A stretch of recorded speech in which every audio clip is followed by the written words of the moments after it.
Welcome to the At Home-ish podcast, creating spaces where we belong. I'm pretty excited for our guest today because when I think about creating spaces where we belong, a couple things come to mind.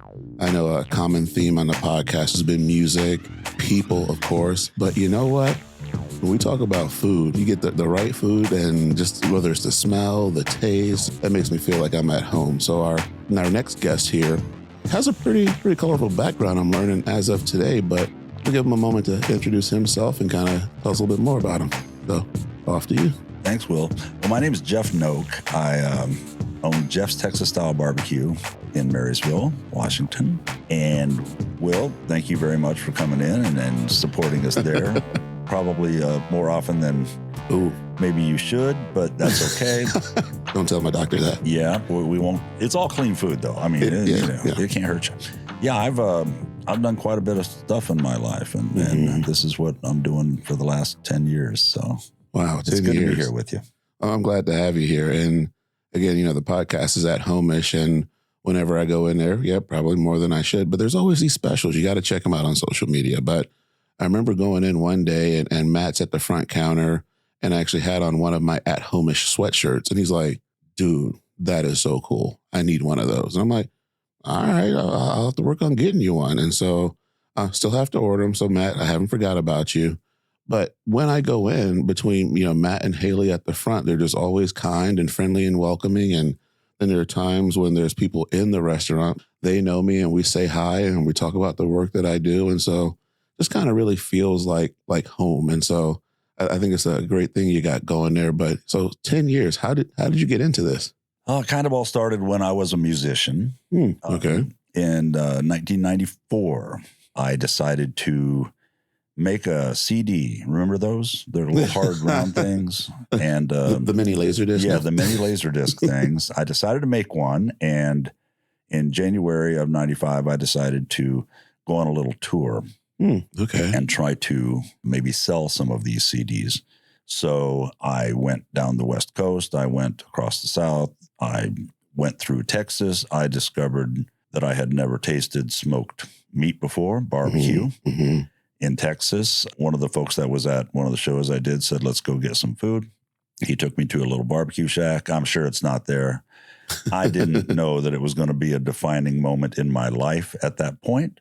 So I didn't, think much of it, except that I remembered what it tasted like, how it was presented, that feeling of belonging when you walk in. You know those places. Well, I mean, when you go to Burger King, I'm sorry, Burger King, but, I don't feel like I belong with y'all. So there are places, and normally they're smaller places. And I felt that, and I tasted that food and finished up, came home, started thinking about barbecue for a long time. Decided at some point that I needed to give it a shot and try to make some barbecue. So I was on Craigslist buying little backyard smokers and this and that and the other thing. At one point, I had way too many of them. My wife was talking intervention, like, you better do something with this or, this is getting silly. So I went down to Texas. I decided to go back down there and find out what was there for me. Is there something in this barbecue stuff that's really there for me? Went down, made tons of friends in the barbecue industry, just went around and just hung out with them. Very welcoming. The barbecue community in Texas is definitely like a brotherhood. I mean, if you show an interest, you're going to get, hey, can you show me how to trim a brisket? Yeah, come on over here. I'll show you how to trim a brisket. Yeah. So it was like that. I'm originally from Georgia and spent some time in Texas. And, there's always the conversation about whether it's Georgia, Memphis, St. Louis, Texas, and I remember watching like barbecue pit masters and, with Texas barbecue, it's all about the beef and, it's not about sauce. And if you have to use the sauce, the meat's no good. and so that was pretty interesting. So I remember, so you were saying you went down and had it for the first time. Are you originally from Washington or where are you from? No, I grew up in Ohio. Oh, okay. And then kind of traveled around a little bit, went to college in Ohio. Joined the Army for 4 years. I did not know that. Thank you for your service. Thank you. And ended up in Arizona, California, New Jersey, and then got my release from the Army there in New Jersey. Had met somebody there whose mother had a real estate office in the Seattle area. Okay. And he talked to us about, my wife and I, about, maybe you should go out there. And I've always kind of been that guy. If it sounds good, I'm just going ahead and try it. see what happens. So we moved out here, basically having never been here. I've pretty much been here ever since. That was 1988. Okay. Yeah. Nice. Well, I'm glad you moved out here. Well, thank you. Because again, this Georgia boy here, whenever I'm talking with folks, they're like, "Oh, you're from Georgia. I bet you know how to make good barbecue or know where to find it because there's no good barbecue up here." And I'm like, okay. And I've tried a couple places. And again, it is all about what a person prefers. I do get that. And there's something to be said for quality. But I had struggled to find a good place. And then I remember seeing something a while back on social media about Jeff's barbecue, Texas style barbecue. And I was like, all right, let me go check this out, see what's happening in Marysville. It's the real deal. I really appreciate what you were saying about the barbecue community in Texas, because I do feel like when I was down there as a consumer, there are some places where you're kind of looking like, is this where I want to go? Is it okay to go in here? But you go in there and, people treat you like family and the food's amazing. And so there's a lot to be said for that. There really is. And, the behind the scenes stuff, when you're not just a consumer out front, I mean, obviously you walk into a place, you're going to feel welcome or you're not going to feel welcome. True. As a consumer up front. But try walking around back and see how you get treated back there. I mean, there are some businesses that they're going to tell you can't be back here. Right. There are some businesses and some restaurants that are going to say, no, get out of here. In barbecue, you walk back there, they go, "Hey, man, what are you doing?"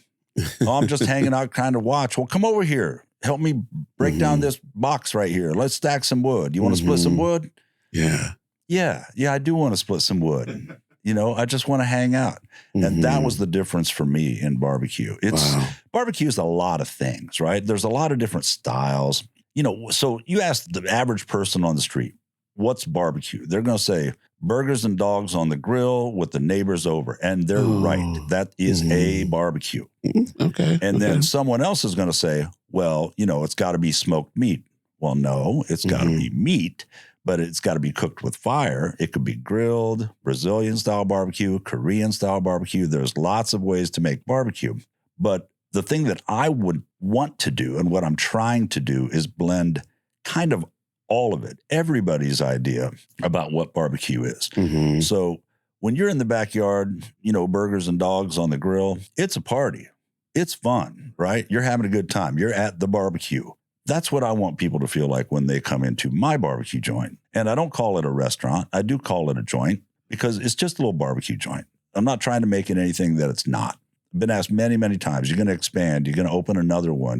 No, I'm not going to do any of that stuff. What I'm going to do is enjoy my time at my little barbecue joint in Marysville and have a good time. Hopefully it's a party every time people come in there. And I'll tell you what, it's Monday now. Yesterday at lunchtime, oh my goodness, did we have some fun. The customers, it seemed like everybody in the dining room was talking to everybody else in the dining room, comparing notes on food, comparing notes on barbecue styles. And then when I walk out there, it's just so much fun to chat with everybody. That's what I want. I'm trying to create a space, not just serve some food. Yeah. Wow. And I feel that really comes across in not only your social media post and presence, but to be in the environment. Because I've seen you come out and talk. We've had a couple conversations. And I still remember one time recently posted something on social media about actually saying hi. I'm like, oh, you want to say hi to me? Like, okay, well, I'll come by. And then the fact that when you came out, I'm going to extend a hand to shake and you're hugging me. I'm like, okay, this is the spot right here. Well, I mean, you can get a handshake if that's all you want. Yeah. But there's a pretty good chance that I'm going to welcome you into the family as soon as we meet. Yeah, it was so awesome. And you already covered this a little bit, but I remember going in and seeing the shirts and the hats that say it's a joint. And I was going to ask what was the meaning behind that, but yeah, it's not about trying to be, a big corporate entity or a overly slick, most times restaurant, right, with all their fancy logos and their, maitre d's and all that stuff. Not to say that stuff's bad, but it's not me. I mean, I'm just Jeff over here. We're just making some barbecue. I stand fast on this. In 2018, Jeff's Texas Style Barbecue was named the best barbecue in the state of Washington by Food and Wine. And that's kind of a respectable publication, right? And they were absolutely wrong. Okay. Because there is no best barbecue in Washington state. And if there is one that you prefer, which is what I say, it's all preference. Did you eat at every single barbecue place in Washington That's a State good to question. come up with your, assessment of this? And while it did make our business go up, Right. I still, to this day, right now, I hate the word best. There is no best. Mm-hmm. Just let's try every day. Mm-hmm. Let's just do our thing. If you like it, that's great. If you don't, and there are people that don't like the food that we make. Mm. I mean, obviously, not everybody does. Mm-hmm. But as long as we feel like we're putting it out at the highest quality that we can on every given day, that's all you can strive for right there. Open your arms up to the community and welcome them into the Jeff's family, so to speak. That's kind of what I'm looking for. I mean, this ain't about money. There's easier ways to make money, man. I'll tell you what. That's the it truth. takes a long time to make barbecue. So. Right. Oh, yeah. But, I feel you've said a lot of things that really resonate with me related to the work that I do. Mm-hmm. I work in equity and inclusion.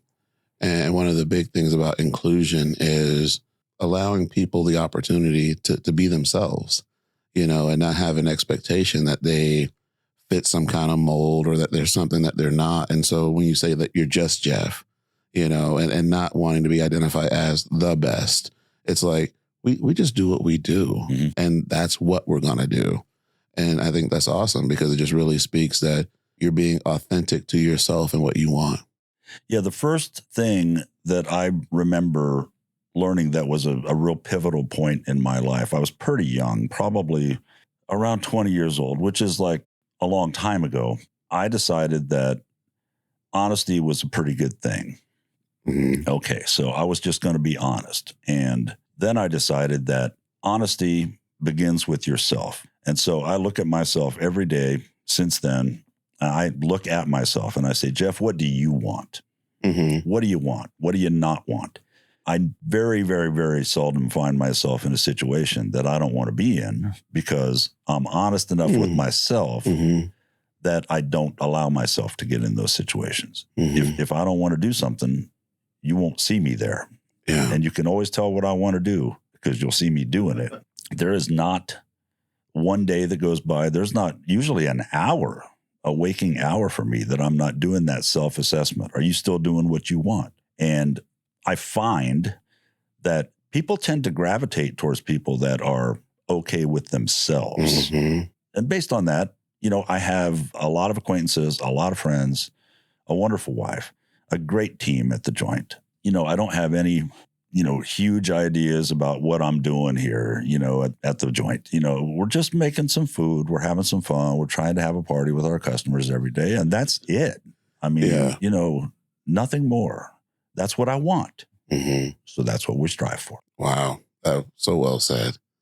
Yeah. That's, I don't even know how to follow that up right now because it's just real.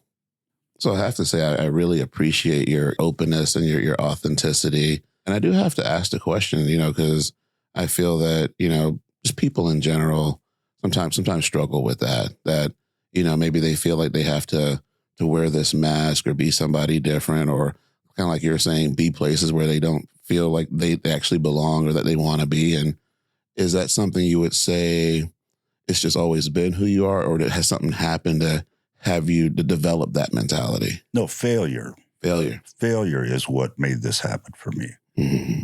When I was in my early 20s, in college, I was not the person I wanted to be. I was a liar. I'd lie about stupid stuff that didn't even make any difference to anybody. For some reason, I found myself lying about it. And I got tired of that. And I got tired of looking at myself in the mirror. So that failure, I let people down. We all have our past and our history. When I was in college, I was so trustworthy that I worked as a janitor in banks. Oh, okay. After hours. So I would go to school during the day. I would go clean banks at night. And I had several that I would go clean, except I did not clean those banks. I emptied trash cans and looked at it and said, yeah, it looks good to me. Took that money. And that was going along just fine. I can't say that I felt bad about it at that moment, too, until I showed up at one of my banks and my boss was training my replacement at that bank and said, Jeff, you don't work for us anymore. And that was a big defining moment for me. I said, you know what? I'm dishonest. I don't want to be dishonest. And I didn't want to clean banks, but I found myself cleaning banks. I was going to school for music. I loved that. So I was doing some things that I wanted to do and some stuff that I didn't want to do. And I pretty much decided then, and there's several other incidences that I could bore you with, but the bottom line is at some point I decided that I wanted to be an authentic person and I wanted to be honest with myself. And I figured if I was honest with myself, then I'd be honest with everybody else too. Mm-hmm. And it works. Right. It truly works. I think one major takeaway from that is, perhaps listeners are out there thinking that they have to have it all right now. But it's like we get to where we are through different processes, and it's different for different people, And so I can appreciate that. I was joking with a friend of mine the other day because she mentioned, she's like, oh my God, like you seem to really be able to pull your thoughts together really well on the spot and, have tough conversations. And like, I envy that in you. And I'm like, oh no, I've said some dumb stuff in my life. I've said things in situations where, either I've hurt people's feelings or I said something and I was not fully informed and I ended up looking like not the brightest light bulb. And it's like, so failure happening is absolutely something that can propel us into reaching different levels in our lives. Yeah, sure can. And, I think the other big driver for me, and I think a lot of people are driven by this, fear. Fear drives people. Mm-hmm. And I think it's the biggest driver of people on the planet. People get really, really motivated when they're afraid. Real motivated. Way more than they're excited. And I decided that wasn't good for me. So at some point, I also decided I'm just not going to be afraid anymore. I'm honest with myself. I'll be honest with you. What do I have to be afraid of? Just let the chips fall where they may. Do what you want. See where it goes. Help people when you want to help them. Don't help them when you don't want to help them. That's okay too. Accept help or not. Up to you. Sure. What do you want? But don't be afraid to try. Don't be afraid to look inside yourself and say, I want something. I want this, or I don't want this. And then make that change. And don't be afraid to make that change. That's pretty much my motivation. That's kind of like my whole life right there. I'm just not afraid of anything. And I'm honest about everything. It makes it pretty easy. You don't have to remember a lot of stuff. Oh my gosh. So true. I can remember back then 45 years ago or something what did I tell them? Mm-hmm. Why did I tell them I wasn't in class? I just made up some story, I forgot the story. Yeah, right. No, I don't have to do that anymore. Yeah, when we tell the truth, we don't have to remember what we said. That's right. It's just, we're just living our truths. I want to hear more about this music thing you had going. So I remember you said you made a CD, you did a tour. Yeah, I made a couple CDs. CDs, okay. Yeah. Seems like a lifetime ago now. Oh, I get that. I think my guitar now is in the exercise room, and that's why I haven't seen it in a real long time, because I don't go in the exercise room. That's where the treadmill is. I am not on that thing. The treadmill, you mean? Yeah, the treadmill. I did kind of mention maybe even before we started talking that I've lived a lot of different lives, and and a lot of that stems from the fact that I'm not afraid to try something. And if I want to do something, I just go on ahead and do it. So music was a big part of my life when I was growing up, and I went to school for music. I was going to be a music teacher, and then I found out how much music teachers got paid, and then I didn't want to be a music teacher anymore because they didn't make enough money. And then that's when I went in the Army. But when I was in the Army, I always had a guitar with me. I think I played a song for my now wife before she even knew who I was at a little party in California, and she fell all in love with me because I sang that song. So that's, music's pretty important. Mm-hmm. And it was always a nice outlet for me to write songs. Like I said, made a couple CDs, got to play with some great musicians, got to open the show for some pretty cool kids and cool musicians. And so that was kind of one aspect of it, of my life. The no fear thing, happened, I decided not to be afraid of anything way before that. So we were talking before we started this podcast that it's hard for some people to sit down here Right. and talk into a microphone. Oh, yeah, for and, sure. Know that somewhere on digital space is, your voice, talking about your thoughts and your feelings. And, it's not hard for me. And it was never hard for me to get up in front of people and an audience. And when you write songs, you're sharing yourself. Okay. I didn't write songs about daffodils and daisies. I wrote songs about my life. Yes. So you get up there and you share them with groups of people, and some can connect and some can't connect. For sure. And that's fine, but not afraid to get up there and do that. So, I perform for some pretty big audiences at times. So yeah, that was kind of the music thing. And then I just kind of started dropping out of music. It just wasn't as important to me. And rather than just say, it's what I've been doing, so I'm just going to keep doing it. No, if I don't want to do it anymore as much or whatever, find something else. I can get that. So keeping in line with our theme here, I really appreciate all that I've gotten to hear about you today, because I just know you from barbecue, you know? Yeah. But then to hear about your experience in the Army, your time as a musician, it just really kind of reinforces that message. You can't judge a book by its cover. Pretty much. Yeah. I mean, people look at me, they only see their perspective. It kind of goes back, I think, all the way back to high school for me. I was in the sports, so I had a bunch of sports friends. I was in the band and the orchestra, so I had a bunch of music friends. And I was out back with the bad kids smoking cigarettes. I was good at that. So basically, everybody always knew me, and I felt like I didn't have any friends.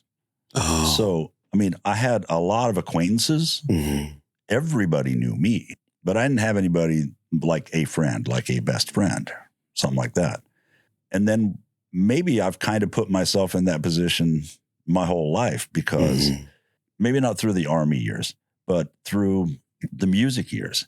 Basically I was up there by myself on a stage performing for lots of people. Well, not always lots of people, sometimes 20 people, but still 20 people. And they're all looking at me. By the end of the show, they all know me because I've shared myself with them, and I don't know any of them. I didn't really like that. So now with the barbecue, it's kind of the same thing all over again. It's everybody knows Jeff. And when I walk out into the dining room and the dining room is full and I hear, that's Jeff, and I don't have any idea necessarily who any of these folks are that are enjoying this thing that I created. You can't know everybody. I mean, come on. Let's be real. I can't know every single customer. I thought when I first started it, I could, and I tried, but I can't. So that's impossible. So you cut yourself some slack and you say, okay, understood. I am the person whose name is on the sign and the face and all that stuff. So I know that people are going to know me before I know them, or without me knowing them at all. But it's still kind of one of those, it makes me feel a little weird. Absolutely. Honestly, Yeah. and it's not a celebrity thing, although I think celebrities have to deal with that a lot. They don't have necessarily friends, but everybody knows who they are. There's something to that. And I think, maybe that's just kind of been my life path where it's okay for me not being afraid to stand up, be myself, and sometimes draw a crowd. Hey, you're making me think back to around last Christmas. I was at Skip Rock Distillery here in town. Yeah. And I was talking with a group of people, and someone comes up behind me. They're like, hey, wait a minute. I know that voice. You have a podcast. And I'm like, whoa, so you don't even see me. You just hear my voice. And so like you're saying, we're putting content out into the world, whether it's through music or food or a voice and messaging, where it's out there and people know us, but we don't know where it's landing, or you never know. Yeah. You never know. My wife and I talk about this all the time. There's no chance that you can possibly fathom the amount of people on this planet that you have impacted. There's no chance. Yeah. No chance. And it's a lot. I was listening to Oprah Winfrey one day. She was talking about her girls' school in South Africa. And she was talking with Maya Angelou at the time. Oprah had said something about, like, this school will be my legacy.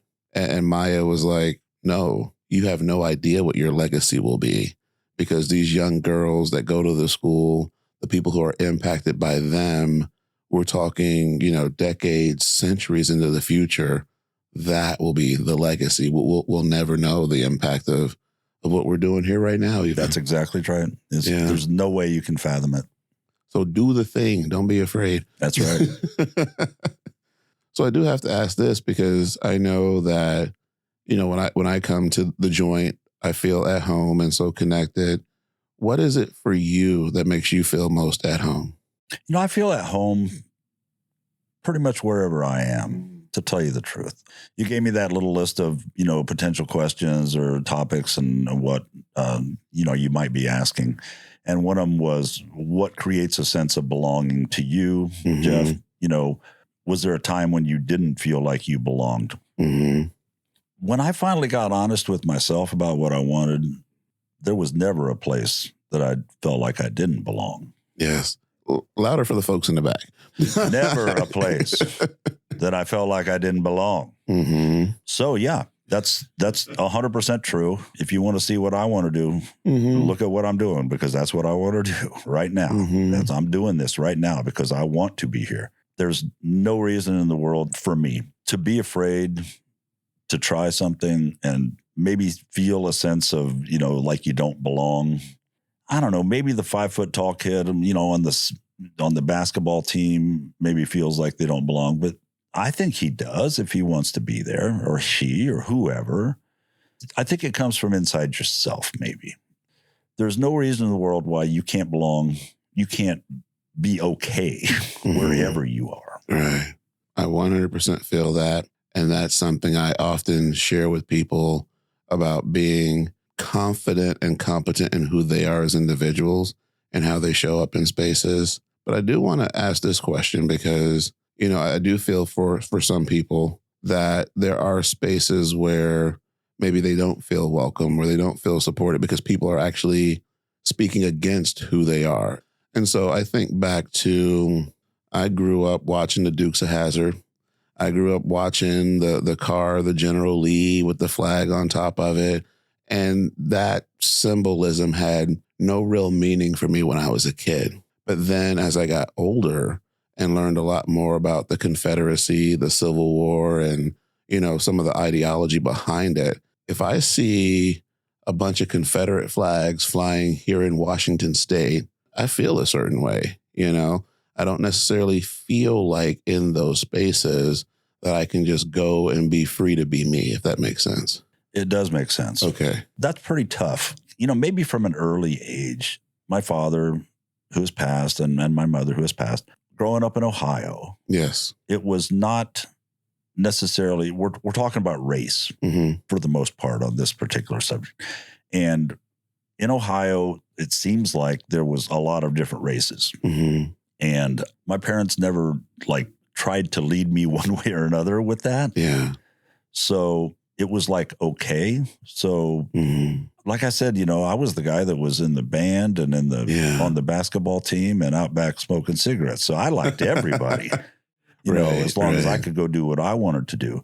I never had to deal with those issues myself. Right. And it's probably some white privilege that I never felt that, but it's not just that. I think it's also that I never felt a sense of white privilege. I just never had to worry, I guess, or feel uneasy in certain situations. Yeah. Maybe I just didn't land in those situations. I don't know. And that makes perfect sense to me because, one thing I often share with people is the school that I attended, it was not very diverse. Mm-hmm. It was, most people looked like me, right? And so I remember in elementary school, a teacher saying that, well, hey, African-American people are the minority. I'm looking around like, where? Come on now. And so similarly, I feel during my childhood, aside from I wasn't very athletic, I was the kid who drew all the time. I was that art kid, you know? Okay. All right. And so everybody knew me. I had a small group of friends that I connected with, but I wasn't this person that was just all out there and, but I didn't really even think, I should say, about whether I belonged or not. It just was, Right. It's like, Yeah. I'm just here. And so it wasn't until getting into college and having different conversations where the concept of belonging came up, and being in groups of people who maybe thought like me or identify like me. And I'm like, oh, I'm just cool with everybody. If you cool with me, I'm cool with you. If you're not cool with me, bye. I'm not going to waste my time with that. And so I appreciate the conversation in the sense of there are numbers of people who have grown up in situations where sense of belonging isn't something that's even a concept because we're just being ourselves. I tell people all the time that I just don't see race. I'm sorry. I just don't see it. And in another former life, I was a manager of a plastic injection molding facility. And there were two sides. And I managed the machine shop side where we actually made the molds. And then Peter was my counterpart on the other side. And he managed where they made the plastic parts from the molds. And once in a while, a plastic part would get stuck in a mold. That like it wouldn't pop out or something. We built the mold wrong or something went crazy. They messed it up anyway. So I'm talking to him one day and he said, hey, we got a part stuck in that mold. And he said, get that Mexican guy to come over here and fix it. And I thought, who? Yeah. And he said, the Mexican guy. Yeah. Peter was Mexican too. I didn't know that until after this either. But he said, the Mexican guy, man, go get the Mexican guy. And I said, who? Right. And he said, Dick Bernardino. And I said, Dick Bernardino is Mexican? And I went over to my side of the building. He was. And I had no idea. I was flabbergasted. I couldn't believe it. I didn't know he was Mexican. Yeah. No idea.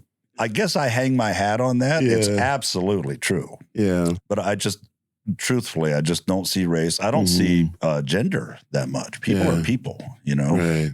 For me, it's real easy. Life's real easy for me. I got to tell you, I'm very thankful because it's super easy. I try to let people around me in on some of the secrets that makes my life so easy. You know, being honest and unafraid. Those are the two big ones. But also, you know, we're talking about belonging today. Right. And give people a chance to be in a place. I've created like this barbecue joint. I've created this barbecue joint. And let me tell you, my team and my customers, they do feel a sense of belonging. Absolutely. I do want to back up on something real quick here because I know there are some listeners who would probably rip us apart if I didn't say something else about this. But I think about when I grew up, and I remember when we moved. I know I've talked about this before, but when I moved from Atlanta in the inner city to Decatur, my mom mentioned that there was going to be a white family that lived next door to us. Okay. And she said, you don't treat them any differently than you do anyone else. And I was like, okay, you know, that was my response. And I think back to that time period, whether it was but it needed to be said then, right? I mean, right. Yeah, it absolutely needed to be said. And the underlying message was during that time period, basically, we don't see color. You know, we don't see others as being different. And then similarly, oh, hey, that little girl playing across the street, you don't treat her any differently. You don't be roughhousing with her like you do with them boys. Right. But, you know, we treat everybody the same. And I've always appreciated that. And I feel it was interesting to go through college courses and have interactions with consultants and researchers who, good, bad, or indifferent, criticize people or condemn, I even want to say if that's going too far, people who have that mentality of not seeing difference, because I can greatly appreciate that even if we look different and come from different spaces, you're going to treat me the same as everyone else, you know? You know, you said you can't judge a book by its cover earlier. And that's, I guess, something that I believe. You know, people are people. Yeah. And while I can honestly say I don't like little kids because they don't earn money and you can't borrow money from them ever because they never have any, it seems like. Once they get to a certain age, though, where there's some kind of a maturity level there and they do have money that you can borrow, then people are people at that point. So, And I sincerely do. I love diversity, and I'm not talking racial diversity. Right. I love diversity. I love different people. Everybody's got a perspective. Everybody can teach me something. And I love that. Yeah. You know, I'm so lucky to be able to go out into my dining room and hear, Jeff, you should. Jeff, you should. Jeff, you should. You should do this. You should do that. You should you should make this food. You should do that. And I just smile and I go, you know what? But you're here, you know, right. so you must like what I'm doing now. Oh yeah. But it's real interesting to see everybody's opinion, you know, Right. and everybody has an one. opinion, right? And I love that. And, you know, different perspectives are just fantastic. You know, you can go from one restaurant to a barbecue joint to another restaurant, and there's that's what I call diversity. I mean, we're sitting across the street in this studio, across from a couple different restaurants, just across the street, and they're totally different restaurants. Yes. And, you know, their front doors are 25 steps apart. And you get to choose which one you go in. Right. And I love that opportunity. You know, we're all real lucky. Oh, for sure. You know? Around here, there's so many places. Oh, yeah. Yeah. That's great. So I thank my lucky stars that all this stuff exists and I get to decide what I want and then do what I want. I love it. Yeah. It's great. And see, I'm going to blame diversity for you seeing me so much because, I mean, every week there's a different special. And so the diversity of the specials the diversity that we of our offer. menu. That's like, right. It's like, oh, we have the cowboy burger. We have the smoked prime rib. We got the beef ribs. We've got the, what was it the other day? Oh, the Irish nachos. Oh my gosh. Wow. Yeah, I didn't come up with that one. Okay. Jeremiah, kitchen manager, did. Well, thank you, Jeremiah. Thank you, Jeremiah. That was good stuff right there. And so it keeps me coming back. And it's like, I don't feel like I've come in and ordered the same thing. I'm always getting something different. And even yesterday I had a turkey sandwich for the first time, which was like so good. So yeah, it's like the turkey is actually kind of a funny point that you'd bring that up because when I first opened in 2016, nobody would buy the smoked turkey breast. Nobody would. I'd make it and throw it away, make it, throw it away, make it, throw it away. And then it was always the last thing to sell out. So you sell out the brisket, the ribs, you know, the pulled pork. And one night, two guys came in and it was 5, 6 o'clock, something like that, closing at 7. I said, what do you got left? So we got turkey. And he said, I guess we're having turkey. So they each got a turkey sandwich and a side dish. And I just kind of let them go because I know it's good. I'm pretty good at making turkey.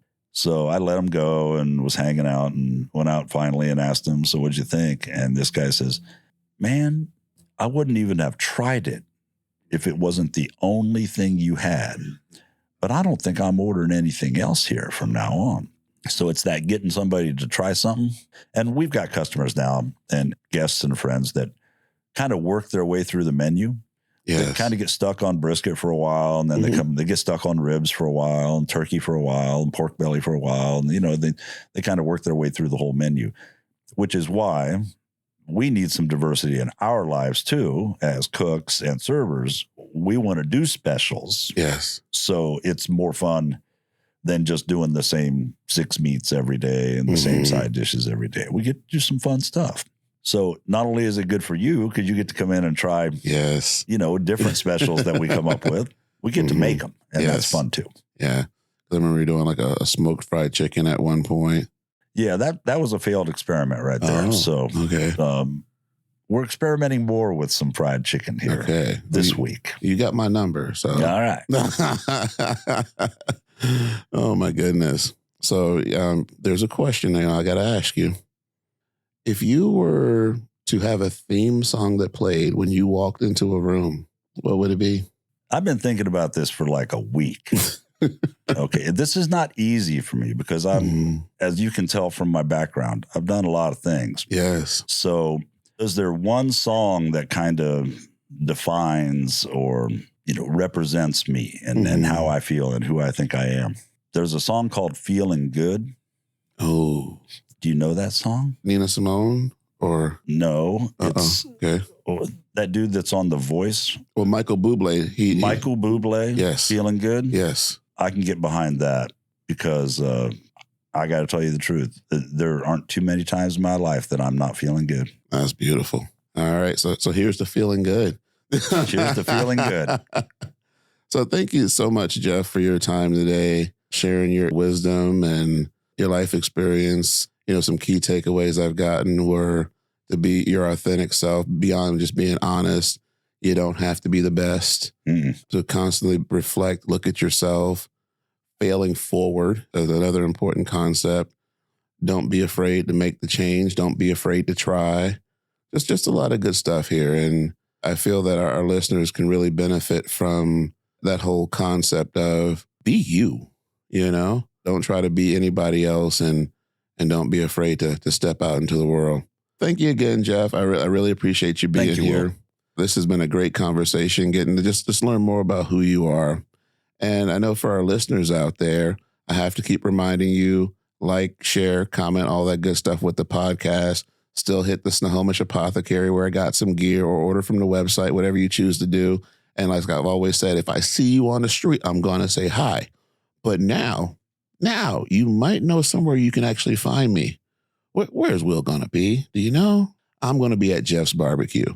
You need to come on up there, come check us out, come say hi, tell them Will sent you. Look for a flyer on the wall because I'm going to give Jeff a little flyer real quick. But come say hi, enjoy the food, enjoy the company, make yourself at home. And as always, when we wise up, we rise up. Peace out.